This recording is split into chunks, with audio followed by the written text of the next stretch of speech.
مسجد کے 5 اعمال نہیں، ہر ساتھی کے 5 اعمال ہیں.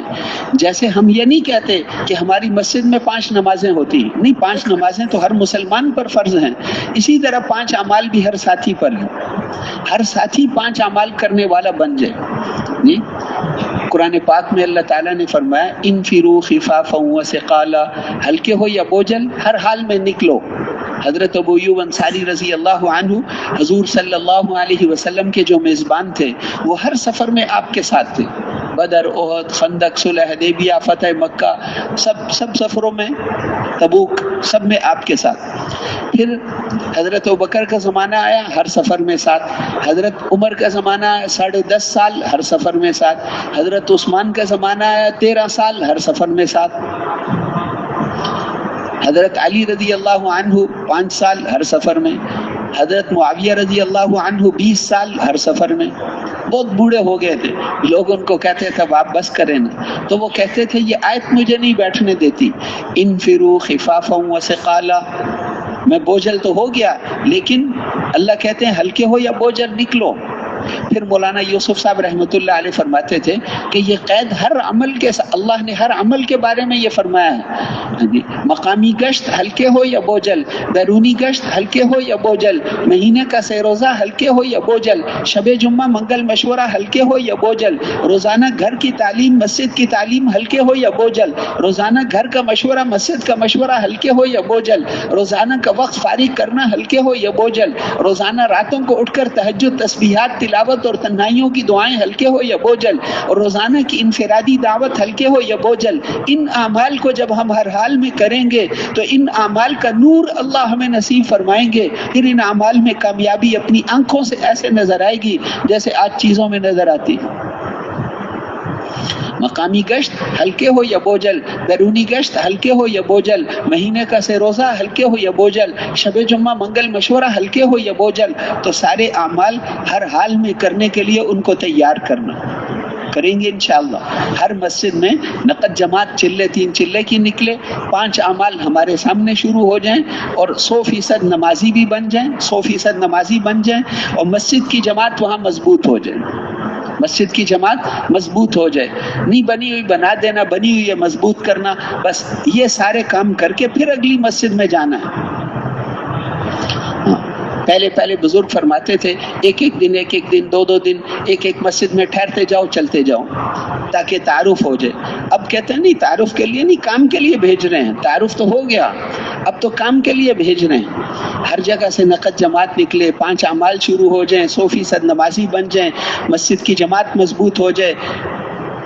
3 دن میں ہو جائے یہ سارا کام تو 3 دن میں، آگے 3 دن بعد جانا. اور اگر بہت مجبوری ہو، نئی جگہ ہے، اپنے سامنے بھی ان سے 1 دن اعمال کروائے تو 4 دن بھی ٹھہر سکتے ہیں.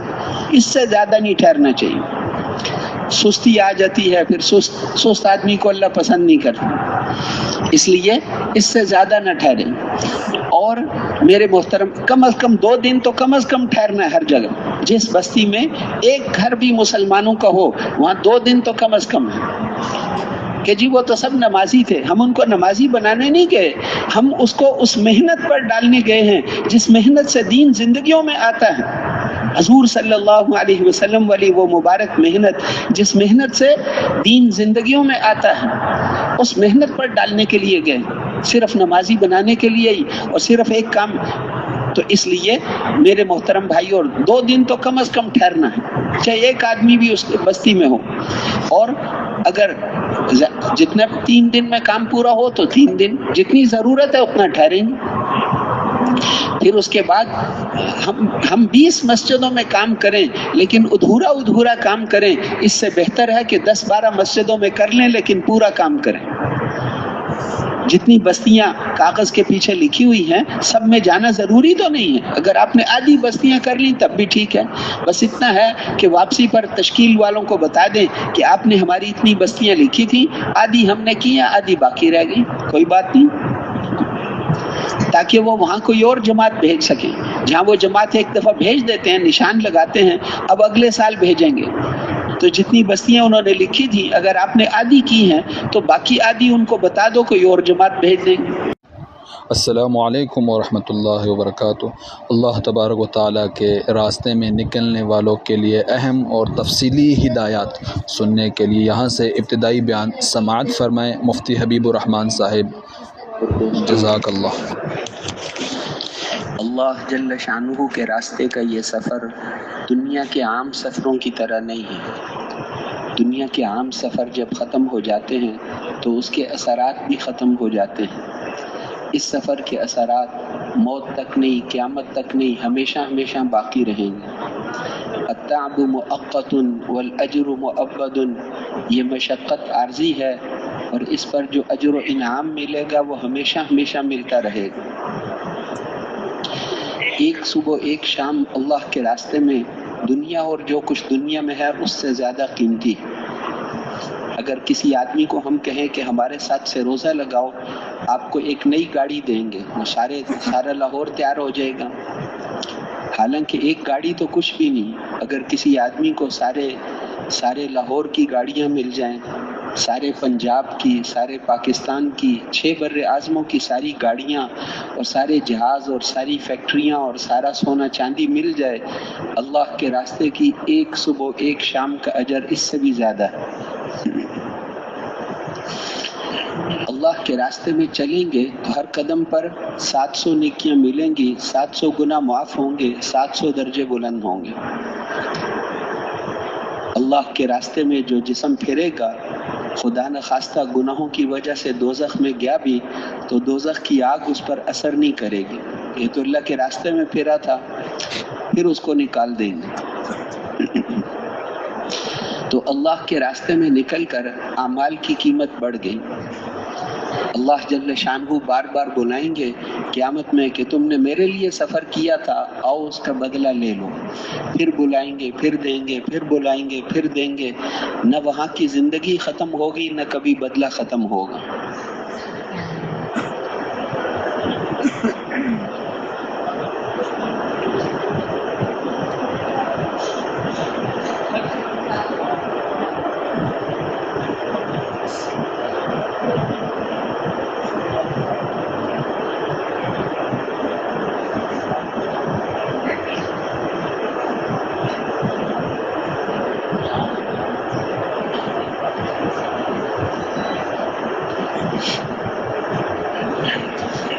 تو اللہ کے راستے میں تم نے میرے راستے میں سفر کیا، اللہ فرمائیں گے آؤ اس کا بدلہ لے لو۔ بار بار بدلہ دیں گے۔ دنیا کی محنتوں کا بدلہ ایک دفعہ ملتا ہے اور ایمان اور اعمال کی محنتوں کا بدلہ بار بار ملتا ہے، لاکھوں کروڑوں دفعہ ایک ایک عمل کا بدلہ ملے گا۔ تو اس لیے اللہ کے راستے میں نکلنا، سب سے پہلے تو اپنی نیت کو صحیح کرنا۔ ہر عمل سے پہلے ہم اپنی نیت ٹھیک کر لیں۔ وضو سے پہلے نیت کہتے ہیں دل کے ارادہ کرنے کو، دل میں کیا ارادہ کیا ہے، تو دل کا ارادہ کرنا صحیح ہو۔ وضو سے پہلے نیت ٹھیک کر لی، نماز پڑھنے سے پہلے نیت، کھانا کھانے سے پہلے نیت صحیح کر لی، دعوت دینے سے پہلے میں کس لیے دعوت دے رہا ہوں، اللہ کے راستے میں جا رہے ہیں کس لیے جا رہے ہیں، ہر عمل سے پہلے۔ اس لیے کہ جب نیت صحیح ہو تو چھوٹے عمل بھی اللہ کے ہاں بہت بڑے شمار ہوتے ہیں، اور اگر نیت صحیح نہ ہو تو بڑے بڑے اعمال بھی بے قیمت ہو جاتے ہیں، مردار شمار ہوتے ہیں۔ رب عمل صغیر تکبرہ النیہ، بہت سارے چھوٹے چھوٹے عمل نیت کی وجہ سے بڑے بن جاتے ہیں۔ تو ہم نیت صحیح ہو، اللہ کے لیے کرنا، اور یہاں سے جاتے ہوئے کیا نیت کرنی ہے کہ ختم نبوت کی وجہ سے جو عالمی ذمہ داری اللہ نے اس امت پر ڈالی ہے، میرے اوپر جو ذمہ داری ہے، اس ذمہ داری کو پورا کرنے کے لیے اور حضور صلی اللہ علیہ وسلم والی محنت کو سیکھنے کے لیے جا رہا ہوں۔ حضور صلی اللہ علیہ وسلم والی محنت کو سیکھنے کے لیے ہم جا رہے ہیں، اور 6 نمبر جو ہیں، 6 نمبر اس کی حقیقت اللہ ہمیں نصیب فرما دے، 6 نمبروں کی حقیقت اللہ ہمیں نصیب فرما دے۔ اس کو سیکھنے کے لیے 6 نمبر اپنے اندر بھی پیدا کرنے ہیں، پوری امت میں پیدا کرنے ہیں، اس کے لیے جا رہے ہیں۔ اور وہاں پر ہر آدمی کو اللہ کے راستے میں نکالیں گے، ہر آدمی کو اللہ کے راستے میں نکالنے کے لیے نقد جماعتیں چلے 3 چلے کی نکالنے کے لیے پورے دین پر ان کو قائم، پورے دین پر چلنے والے بن جائیں تاکہ اللہ کی پوری مدد ساتھ ہو، یہ نیت ہم کر لیں۔ اور پھر جماعت جلدی روانہ ہو، جماعت جلدی کرے، دیر نہ کرے۔ دیکھو 12 بجے دعا ہو جاتی ہے انشاءاللہ، 12 بجے دعا ہو گئی اور ظہر کی نماز یہاں ہوتی ہے 2:30 بجے، تو اب ظہر کے بعد جائیں گے تو بہت دیر ہو جائے گی، اس لیے پہلے چلے جائیں گے۔ ظہر ہم لاہور جا کر پڑھیں گے انشاءاللہ، اور یا پھر ادھر جانا ہے تو آگے جا کر پڑھیں گے۔ اور یہ بھی ہو سکتا ہے کہ آج کل 12 بجے ظہر کا وقت داخل ہو جاتا ہے، تو ہم جب ہدایات سے فارغ ہوں تو اس وقت پھر ہم یہیں پر مسجد سے باہر اپنی نماز، اپنی جماعت کرا لیں اور ظہر کی نماز پڑھ کے چلے جائیں۔ تو جلدی روانہ ہونا۔ اور جانے سے پہلے امیر صاحب نے 2 کی جوڑیاں بنا دی، ایک نیا ساتھی ایک پرانا، ایک نیا ایک پرانا۔ نیا ساتھی پرانے ساتھی سے مذاکرہ کرتے ہوئے، سیکھتے ہوئے، راستے میں نظروں کی حفاظت کرتے ہوئے، سیکھتے ہوئے یہاں سے جانا۔ جانے سے پہلے جہاں ہماری تشکیل ہے وہاں کے حالات ہم معلوم کر لیں، وہاں کیسے حالات ہیں۔ جیسے کراچی کی ایک جماعت تھی، ان کی تشکیل ہوئی ننکانہ صاحب یہاں شیخو پورہ کے ساتھ ہے۔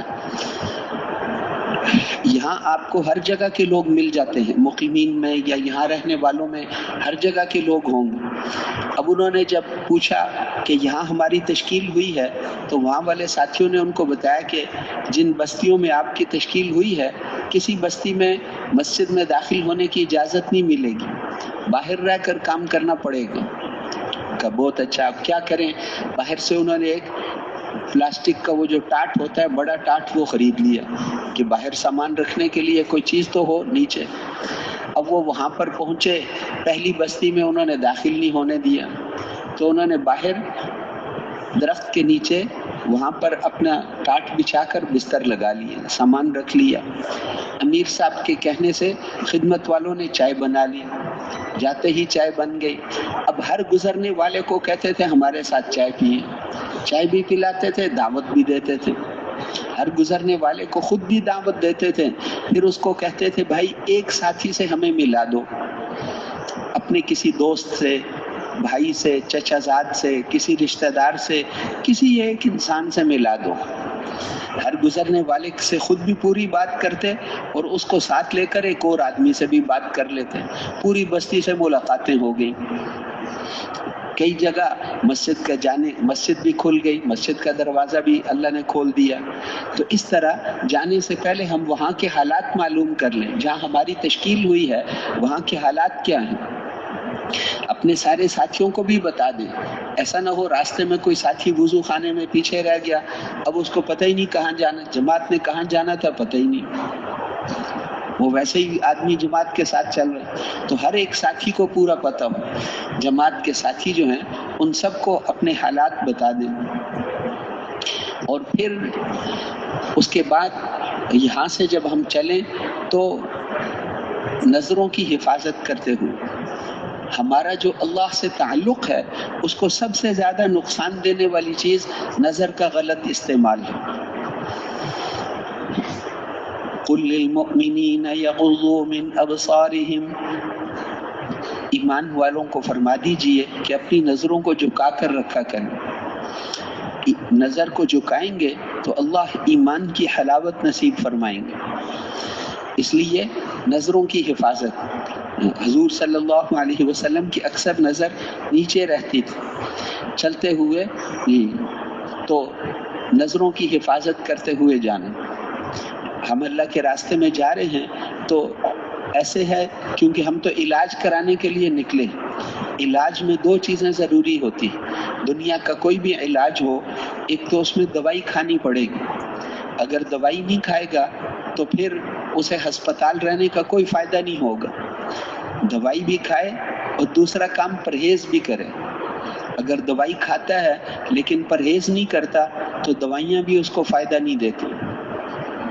تو یہاں کی دوائی ہم ایمان کی حقیقت سیکھنے کے لیے، صحیح یقین سیکھنے کے لیے آئے ہیں، 6 نمبر اپنے اندر پیدا کرنے کے لیے آئے ہیں، اخلاق کی حقیقت سیکھنے کے لیے آئے ہیں، غلط یقین کو نکالنے کے لیے، تو علاج ہے۔ تو ہمارے لیے یہاں کی دوائی کیا ہے؟ اجتماعی اعمال، انفرادی اعمال، اجتماعی اور انفرادی اعمال کو اہتمام سے کرنا۔ اور پرہیز کیا ہے؟ موبائل سے بچنا، ان چیزوں سے بچنا، غیبت سے بچنا، وقت کو ضائع کرنے سے بچنا، یہ پرہیز ہے۔ تو اس لیے اس کا خیال رکھنا ہے۔ یہاں سے جاتے ہوئے ہم یہاں سے جلدی روانہ ہوں، پھر اسٹیشن پر جب پہنچ گئے تو اسٹیشن پر جا کر تعلیم کا حلقہ لگا لیا۔ بس اسٹیشن، اگر آپ کو ٹکٹ ملی ہے کل کی، آج کی کوئی ٹکٹ نہیں ملی ٹرین میں، تو پھر ایسا کریں کہ باہر قریب محلے میں مسجدیں ہیں، ان مسجدوں میں سے کسی میں چلے جائیں اور وہاں جا کر ہم کام شروع کر دیں۔ مسجدوں میں وہاں پر تعلیم، مشورہ، گشتیں، سارے اعمال شروع ہو جائیں گے۔ یہاں تو ویسے ہی پڑے ہوئے ہیں، جلدی جانا۔ وہ ایک صحابی جمعہ پڑھنے ٹھہر گئے تھے تو آپ نے ان کو فرمایا تھا تم اپنے ساتھیوں سے کتنا پیچھے رہ گئے؟ ان کا اللہ کے رسول آدھا دن۔ فرمایا نہیں، تم میں اور ان میں اتنا فاصلہ ہو گیا جتنا مشرق اور مغرب کا فاصلہ ہے۔ دنیا اور جو کچھ دنیا میں ہے وہ سارا بھی خرچ کر دو، تم اب ان تک نہیں پہنچ سکتے۔ تو اس لیے یہاں سے جلدی روانہ ہو۔ اور پھر اس کے بعد راستے میں جہاں پر پہنچے، اسٹیشن پر، بس اڈے پر، وہاں جا کر تعلیم کا حلقہ لگا لیا۔ دائیں بائیں جو ساتھی ہیں ان کو بھی ساتھ شامل کرنے کی کوشش کرنا۔ جب جماعت والوں کے علاوہ بھی کوئی ساتھی آ کر بیٹھ جائیں تو پھر کتاب پڑھنے والا ساتھی کتاب بند کر کے زبانی تھوڑی سی بات کر لیں کہ ہم کس لیے جا رہے ہیں، کتنی بڑی ذمہ داری اللہ نے ہمارے اوپر ڈالی ہے۔ یہ فارغ لوگوں کا کام نہیں ہے۔ مشغول لوگ اپنی اپنی مشغولیتوں سے وقت نکال کر اللہ کے راستے میں نکلتے ہیں، کیونکہ یہ بڑی ذمہ داری ہے۔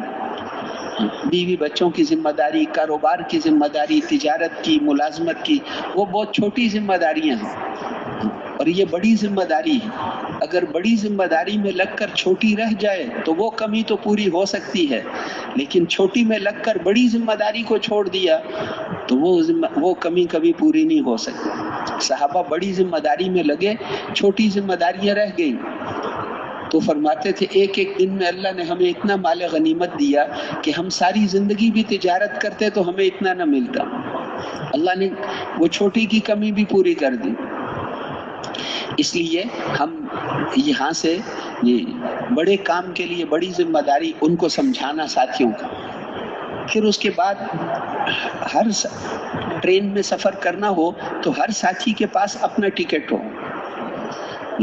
بس میں ہے تو پھر تو ایک ہی ساتھی کے پاس ٹکٹ ہو، کوئی بات نہیں، لیکن ٹرین کے اندر بعض دفعہ اگلے ڈبے میں جانا ہے دعوت دینے کے لیے، اب وہاں پر گئے ٹکٹ چیک کرنے والا آ گیا تو پھر وہ تو نہیں مانے گا کہ میرا ٹکٹ امیر صاحب کے پاس ہے۔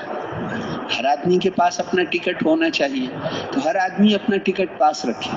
ٹھنڈا پانی اپنے ساتھ رکھنا۔ حدیث شریف میں آتا ہے کہ پانی پلانے سے بڑا صدقہ دنیا میں کوئی نہیں ہے۔ سب سے بڑا صدقہ پیاسے کو پانی پلانا۔ تو کھانے پینے کی چیزیں سفر میں لوگوں کو دینا لینا اچھا نہیں ہوتا، اس کو اچھا نہیں سمجھتے، تو پانی تو پلا سکتے ہیں۔ گرمی کا موسم ہے، ٹھنڈا پانی پلائیں گے، اس کی کتنی حدیثوں میں فضائل آئے ہیں ٹھنڈا پانی پلانے کو۔ مسافر ہے، تھکے ہوئے ہیں، ان کو پانی پلائیں۔ اور ہم 3-4 ساتھی لمبی سیٹ پر بیٹھے ہوئے ہیں، ایک آدمی کھڑا ہوا ہے تو ہم ساتھ ساتھ ہو کر اس کو بھی اپنے ساتھ بٹھائیں۔ اکرام مسلم۔ پھر اگر ساتھ بٹھانے کی جگہ نہیں ہے، جگہ تنگ ہے، تو ایک ساتھی ہمارا اس کو کہے کہ بھائی آپ بہت دیر سے کھڑے ہو، تھوڑی دیر ہم نے سیٹ بک کروائی ہے لیکن کوئی بات نہیں، ہم سب بھائی ہیں، آپ کھڑے ہو ہم بیٹھے ہیں، اچھی بات نہیں ہے، تھوڑی دیر آپ بیٹھ جاؤ، باری باری کچھ دیر آپ بیٹھنا، کچھ دیر میں بیٹھوں گا۔ اس طرح سفر، دنیا تو سارا سفر ہی ہے نا، اصل تو ہماری منزل آخرت ہے۔ وَإِنَّ الْآخِرَةَ هِيَ دَارُ الْقَرَارِ۔ بس اب دعوت شروع ہو گئی، اب وہ ہماری بات بھی سنے گا تو اکرام کرنا، ان کی جو ہے وہ خدمت کرنا، اکرام پانی پلانا، میٹھے بول بولنا، نرمی کی بات کرنا، اور راستے میں دعوت دیتے ہوئے جانا. دعوت، ہاں، دعوت دینے سے اللہ کی عظمت اور بڑائی کو بیان کرنا. آج لوگ جو ہیں ایک تھانے دار کی طاقت کو تو جانتے ہیں، اور ایک کرنل اور ایک جنرل منی کے قطرے سے بنے ہوئے ان ناپاک انسانوں کی طاقت کو تو جانتے ہیں، اس حقیقی قدرت اور طاقت والے اللہ کی طاقت کو نہیں جانتے. وہ کتنی عظمتوں کے مالک ہیں. یہ ساری کائنات اس کے امر سے کھڑی. ان اللہ یمسک السماوات والارض ان تزولا، یہ آسمان اور زمین اس کے حکم سے کھڑے. ایک کپڑے کی چھت، اجتماع میں کپڑے کی چھت ڈالتے ہیں تو کپڑے کی چھت ہم ہزاروں لاکھوں بانس نیچے کھڑے کرنے پڑتے ہیں، تاریں لگانی پڑتی ہیں. کپڑا بھی بغیر ستونوں کے کوئی نہیں کھڑا کر سکتا. اور یہ آسمان، اس ایک ایک آسمان کی موٹائی اتنی ہے جتنا زمین سے آسمان کا فاصلہ ہے، 500 سال کا فاصلہ. یاقوت کے کن کن چیزوں کے بنے ہوئے یہ آسمان، ایک ایک آسمان اور بغیر ستونوں کے کھڑے. اتنے بڑے آسمان بنائے، اتنی بڑی زمین بنائی، پوری کائنات کے ہر مخلوق کو اللہ روزی پہنچا رہے ہیں، ساروں کو ہوا پہنچا رہے ہیں، ساروں کو ساری ضرورتیں ان کی پوری کر رہے ہیں. اور ساری دنیا کے ڈاکٹر اور ساری دنیا کے انسان ایک مرنے والے کو زندہ نہیں کر سکتے، اور اللہ جل شانہ کھرب ہا کھرب مردوں کو زندہ کریں. قل ان الاولین والآخرین لمجموعون الی میقات یوم معلوم. تمہارے پہلے اور تمہارے پچھلے یہ سارے میدان محشر میں جمع ہوں گے. جس بچے کو ماں نے جانا تھا، چاہے دنیا میں اس کی لاش ہی نہ ملی ہو، ایٹم بم جہاں پھینکا تھا لوگوں کے جسم پگھل گئے، ان کی ہڈیاں بھی نہیں ملی، ان کو بھی اللہ زندہ کریں گے. قل ان الاولین والآخرین لمجموعون الی میقات یوم معلوم. سب کو جمع کریں گے. کتنی دیر لگے گی؟ وما امرنا الا واحدۃ کلمح بالبصر. آنکھ بند کر کے کھولنے میں دیر لگتی ہے، ہمارا حکم پورا ہونے میں اتنی دیر بھی نہیں لگے گی. اس لیے سب کو اللہ زندہ کریں. اللہ کے سامنے کھڑے ہونا ہے. یوم ہم بارزون، اس دن سب اللہ کے سامنے ہوں گے، کوئی بھی چھپا ہوا نہیں ہوگا. اب ستون کے پیچھے چھپے ہوئے ہیں. قیامت کے دن کھرب ہا کھرب انسانوں میں سے کوئی بھی چھپا ہوا نہیں ہوگا. ہاں، اس دن سب سیدھے چلیں گے. تم دنیا میں ٹیڑھے چلتے تھے، آج کوئی ٹیڑھا نہیں چل سکتا. وعنت الوجوہ للحی القیوم. اس دن سارے چہرے اس حی اور قیوم کے سامنے جھکے ہوئے ہوں گے. ساری دنیا کو جمع کریں گے، اور ساری دنیا کو اللہ جمع کر کے فرمائیں گے جمعناکم والاولین. آدم علیہ السلام سے لے کر آخری انسان تک سب انسان جن سب جمع ہو گئے. پہلی بات ان سے کیا کہیں گے؟ تم سب مل کر میرے ساتھ کچھ کرنا چاہتے ہو کر لو. فَإِن كَانَ لَكُمْ كَيْدٌ فَكِيدُونِي. ہل بھی نہیں سکتے. فرشتے بھی پناہ مانگیں گے، اللہ معافی، اللہ معافی. انبیاء بھی کہیں گے اللہ معافی، اللہ معافی. تم سارے مل کر کیا کر سکتے؟ پھر ساری دنیا کا حساب کتاب لیں گے. وہ قدرت والے اللہ جو موسم بدلتے ہیں، دن رات لاتے ہیں. یہ رات خود نہیں آتی، یہ دن خود نہیں آتا. یولج اللیل فی النہار ویولج النہار فی اللیل. دن کو رات میں داخل کرتے ہیں، رات کو دن میں داخل کرتے ہیں. مردے سے زندے کو نکالتے ہیں، زندے سے مردے کو نکالتے ہیں. آسمان، سورج، چاند سے، سورج اور چاند دونوں چل رہے ہیں. والشمس تجری لمستقر لها. 6 لاکھ میل فی گھنٹہ کی رفتار سے چل رہا ہے.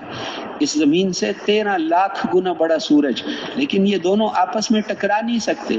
للشمس ينبغي لها ان تدرك القمر. قیامت تک کبھی یہ سورج اور چاند ٹکرا نہیں سکتے. ذالک تقدیر العزیز العلیم. یہ اس قدرت والی ذات کی کاریگریاں ہیں. دیکھو کتنے چہرے اللہ نے بنائے، 1 فٹ کا بھی نہیں ہے. ہر ایک کی 2 آنکھیں، ہر ایک کے 2 کان، ہر ایک کا منہ، ہر ایک کے ناک. پھر بھی کسی کی شکل دوسرے سے نہیں ملتی. اتنی شکلیں اللہ نے بنائی. یہ شکل تو چہرہ تو بہت بڑا ہے. یہ انگوٹھا ہے نا, انگوٹھا, یہ انگوٹھا پوری دنیا میں کسی کی انگوٹھے کی لکیریں دوسرے کے ساتھ نہیں ملتی. بلا قادرین علی ان نسوی بنانا. قیامت کے دن ہم اسی جسم کو اٹھائیں گے, اسی جسم کو اٹھائیں گے, انگوٹھے کی انگلیوں کی لکیریں بھی تبدیل نہیں ہوں گی. امریکہ کے بڑے سائنسدان یہ آیت سن کر مسلمان ہو گئے. ان کا ساری دنیا کے سائنسدان بھی یہ لکیریں دوبارہ نہیں بنا سکتے. وہ تو قدرت والی ذات ہے, اس لیے کسی کی دوسرے کے ساتھ نہیں ملتی. اسی لیے آج کل دستخط کے ساتھ انگوٹھا بھی لگواتے ہیں. اور پھر یہ جو انگوٹھے کی اس بیان کو پوری امت تک پہنچانے کے لیے ہمارے ساتھ معاونت کریں. ہمارے چینل کو سبسکرائب کریں. وہ مرد ہے, جزاک اللہ عورت ہے, خیر. جوان ہے, بوڑھا ہے, خوبصورت ہے, یہ انگوٹھے کی لکیروں سے پتہ چلے. تو ہم دوبارہ جب تمہیں پیدا کریں گے تو انگوٹھے کی لکیروں میں بھی فرق نہیں آئے گا. اسی جسم کو بنائیں گے. پھر اگر ایمان اعمال پر محنت کی ہے تو خوبصورت خوشبودار بنا کر جنت میں, اور اگر محنت نہیں کی تو بدبودار بنا کر دوزخ میں. جسم یہی ہوگا. پھر اس کو آگے تو میرے محترم بھائیو اور دوستو, اللہ کا تعارف کرانا وہ کتنی بڑی ذات ہے, کتنی بڑی ذات ہے. تمہیں غلہ جو کچھ بھی کھاتے ہو صبح سے رات تک وہ ہم نے دیا ہے. اگر ہم تمہیں روزی دینا بند کر دیں تو زمین اور آسمان سے تمہیں ایک دانہ بھی نہیں ملے گا. ہم دے رہے ہیں, پانی ہم دے رہے ہیں, سب کو. تو اس لیے اللہ کا تعارف, اللہ کی عظمت, انبیاء علیہم السلام لوگوں کو اللہ کا تعارف کراتے تھے. کتنی بڑی ذات ہے. وَمِنْ آيَاتِهِ أَنْ خَلَقَكُم مِّن تُرَابٍ ثُمَّ إِذَا أَنْتُمْ بَشَرٌ تَنْتَشِرُونَ. اس کی قدرت کی نشانیوں میں سے ہے کہ اس نے مٹی سے تمہیں چلتا پھرتا انسان بنا دیا. کوئی بنا سکتا ہے؟ مٹی سے چلنے والے انسان بنا دیے ہم نے. تمہیں قدرت نظر نہیں آتی اس کی؟ تم نے کبھی زمین نہیں دیکھی کیسی بنائی ہم؟ کبھی سر اٹھا کر آسمان نہیں دیکھا؟ اس کی قدرت کی نشانیاں تو پتہ پتہ بتاتا ہے کہ اس کی قدرت کتنی زبردست قدرت والے ہیں. تو اللہ 6 نمبر, پہلا نمبر حضور کی باتیں, پھر نماز, پھر علم اور ذکر, اخلاق, پورے 6 نمبروں کی دعوت دینا. تو راستے میں جاتے ہوئے ٹرین میں, بس میں کون کون بھائی دعوت دے گا انشاءاللہ؟ اچھا, لوگ جو ہے تھانے دار کی طاقت کو تو جانتے ہیں, ان دنیا کے منی کے قطرے سے بنے ہوئے ناپاک انسانوں کی طاقت کو تو جانتے ہیں, اس حقیقی طاقت والے اللہ کی طاقت کو نہیں جانتے. تو میرے محترم بھائیوں اور دوستوں, اس لیے راستے میں پورے 6 نمبروں کی دعوت دینا. اور پھر راستے میں کوئی بڑی جگہ آ جائے تو وہاں نہیں ٹھہرنا. کراچی پہنچ گئے, کراچی سے آگے کئی شہر ہیں, کراچی سے آگے لسبیلا ہے, لسبیلا, اتھل, گوادر, تربت, اوران, جیونی, پسنی, ان علاقوں میں تشکیل ہے. تو کراچی مرکز جانے کی ضرورت ہی نہیں. مرکز جائیں گے پیسے بھی برباد, ضائع, وقت بھی ضائع, سیدھا اپنی تشکیل کی جگہ پر. کوئٹہ سے آگے نوشکی, دال بندین, چاغی, ماشکیل اور خاران کا علاقہ ہے, وہاں تشکیل ہے. تو کوئٹہ مرکز جانے کی ضرورت نہیں. حیدرآباد سے آگے تھر کا علاقہ ہے, صحرا کا, عمر کوٹ, نو کوٹ, اور وہاں کے جو علاقے ہیں وہاں تشکیل ہے. تو حیدرآباد جانے کی ضرورت, سیدھا اپنی تشکیل کی جگہ پر. مظفر آباد سے آگے وادی نیلم میں تشکیل ہے, تو سیدھا وہیں جائیں, سیدھا تشکیل کی جگہ پر جانا, نیت صحیح کر کے. اور پھر وہاں پر جا کر اپنی جماعت کا ان کو تعارف کرا. ہماری جماعت میں اسٹوڈنٹس ہیں, اب وہ ہماری اس کے حساب سے تشکیل کریں گے. یا ہماری جماعت میں وکیل صاحبان ہیں, فوج کے ریٹائر افسران ہیں, یا ہماری جماعت میں جو ہے علماء کرام ہیں, ڈاکٹر صاحبان ہیں, ڈاکٹروں کی جماعت ہے, فلاں کی جماعت ہے, وہ اس حساب سے یا اندرون سال کی جماعت ہے. جو بھی جماعت, ہم اپنی جماعت کے حالات بتائیں. پھر وہ نہیں کہ جہاں جس مسجد کا وہ کہیں ہم وہیں چلے جائیں, بلکہ حضرت جی فرماتے تھے تشکیل ہجرت اور نصرت والے مل کر کریں. وہ ہم نے ان کو اپنی جماعت کے حالات بتائیں, وہ ہمیں مسجدوں کے حالات بتائیں. پھر ہماری جماعت بیٹھ کر سوچے کن مسجدوں میں کام کرنا ہے. وہ کہیں گے ہمارے پاس ایک مسجد ہے، اس میں پرانے ساتھی خوب ہیں، لیکن ایک ہفتہ پہلے ایک جماعت کام کر کے گئی. اچھا، اگلی مسجد وہ کہتے ہیں وہاں پرانے ساتھی کوئی نہیں، وہ 3 مہینے سے جماعت بھی کوئی نہیں گئی، وہاں وضو کی جگہ بھی نہیں. اچھا، اگلی مسجد انہوں نے ہمیں مسجدوں کے حالات بتا دی. اب جماعت بیٹھ کر سوچے کہ ہم نے کہاں کام کرنا ہے، ضرورت کہاں، نئی جگہوں میں جانا، نئی جگہوں میں. اگر ایک گاؤں میں 2 مسجدیں ہیں، ایک میں ہمیشہ جماعت جاتی ہے، ایک میں نہیں جاتی، تو ہم وہاں جائیں گے جہاں نہیں جاتی. اگر ہم بھی وہیں گئے جہاں ہمیشہ جماعت جاتی ہے تو پھر کیا نقصان ہوگا؟ لوگ کہیں گے یہ تبلیغ والوں کی مسجد ہے، یہ تبلیغ والوں کی نہیں ہے. حالانکہ تبلیغ تو کسی جماعت کا نام نہیں ہے، تبلیغ تو ہر مسلمان کا کام ہے، ہر مسلمان کا، سب کا کام. ہم سب کے پاس جائیں گے، سب ہمارے ہیں، سب کے پاس جانا ہے، جائیں گے انشاءاللہ. اور میرے محترم بھائی اور دوستو، کسی سے جھگڑا تو کرنا نہیں، مسجد میں نہیں ٹھہرنے دیتے، باہر درخت کے نیچے ٹھہر جائیں، کہیں بھی ٹھہر جائیں. کام کرنا ہے نا، مشقت زیادہ ہوگی تو اجر بھی زیادہ ملے گا، مشقت جتنی زیادہ ہوگی اجر بھی اتنا ہوگا. بس پھر اسی طرح یہاں سے ہم جب جائیں اور وہاں پر بستی، جس بستی میں ہماری تشکیل ہے، بستی جب قریب آ جائے تو وہاں رک کر ایک مذاکرہ کرنا ہوتا ہے. یہ بہت ضروری مذاکرہ، نیت صحیح کرنا. ہم کس نیت سے اس بستی میں داخل ہو رہے ہیں؟ جس نیت سے داخل ہوں گے اس نیت کے اثرات پڑتے ہیں، نیت کے اثرات پڑتے ہیں.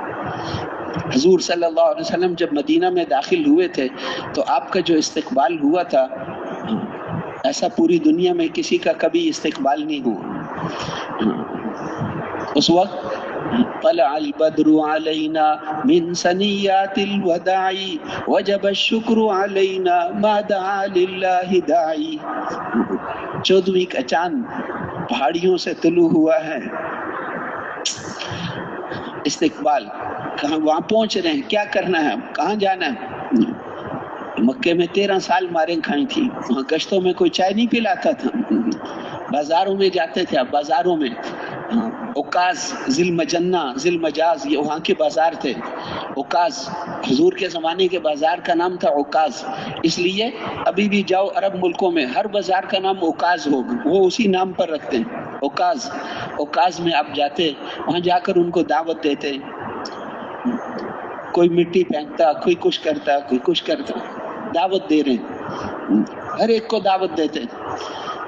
اب جا رہے تھے، راستے میں ایک دیہاتی آدمی ملا. آپ نے اسے کہا تمہیں خیر چاہیے؟ خیر؟ اس نے کہا چاہیے. آپ نے کہا خیر یہ ہے کہ میں اللہ کا رسول ہوں، تم ایمان لے آؤ.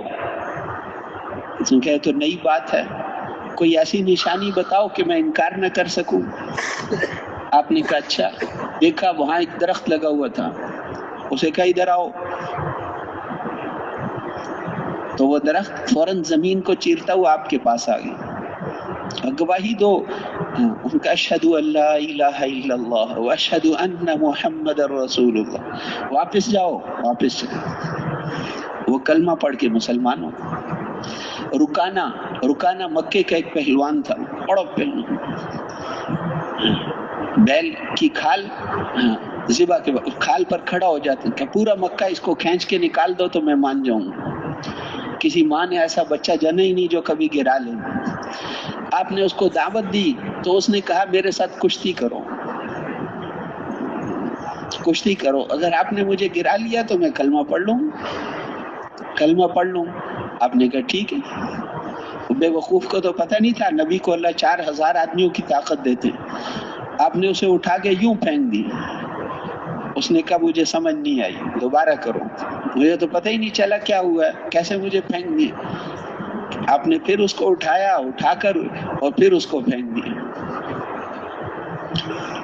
ان کا میری کمر تو کبھی کسی نے نیچے نہیں لگائی تھی، یہ تو کوئی خاص بات ہے، پھر ہمیں بھی کلمہ پڑھا لو. تو دعوت دیتے تھے، دعوت لوگوں کے پاس. ہجرت کر کے آپ جا رہے تھے، راستے میں رہبر نے کہا کہ آگے 2 راستے ہیں، ایک راستہ امن والا ہے، ایک راستہ ڈاکوؤں والا ہے. اس میں 2 بہت بڑے ڈاکو رہتے ہیں، عرب کے مشہور ڈاکو ہیں. آپ کس راستے پر جائیں گے؟ آپ نے فوراً فرمایا ڈاکوؤں والے راستے پر، میرے امتی ہیں.